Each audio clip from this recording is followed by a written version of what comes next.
Biz hazır bu жерде Баткен облысына штаб түзүлгөн.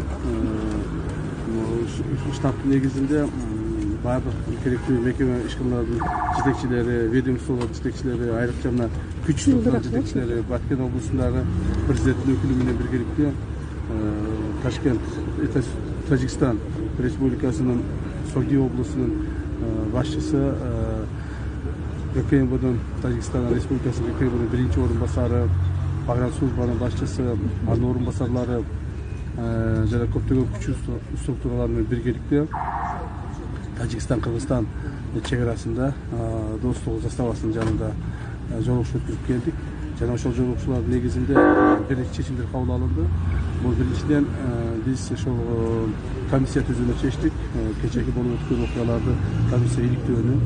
Экинчиден ошол кечеги болуп өткөн окуялардагы келип чыгуу себептерин ошол комиссия дагы изилдеп чыгат.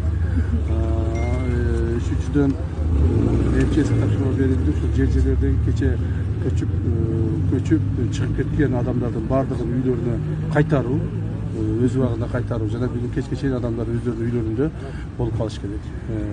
Андан сырткары баардык күч түзүмдөрүн жергиликтүү тынчтыкты сактоого алып баруу жана ошол жерде контролдоо.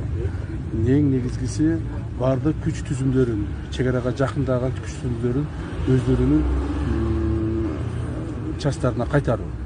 Ошол боюнча азыр баардык күч түзүмдөрү менен чогулуш өтүп атат. Буюрса бүгүн кечке чейин баардык күч түзүмдөрү чек арада кайтарылат. Чек арада бир гана Погран служба жана милициянын керектүү органдары калат, коомдук тартип сактоо үчүн. Ушул эми Тажикстан буга чейинки переговорлордо айткан сөздөрүндө турган эмес да. Кече дагы ушул переговор болгондон кийин дагы аткылап башташкан. Бүгүнкү переговордун жыйынтыгында ошол нерселер аткарат деп ишенесизби? Ойлоймун, себеби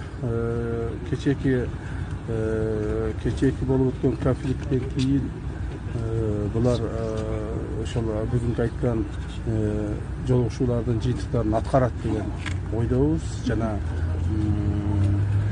кечээки болгон конфликттен кийин булар көп эле өздөрү сабак алып калыштыгы, демек буларга аткарууга мажбур болушат деген ойдомун.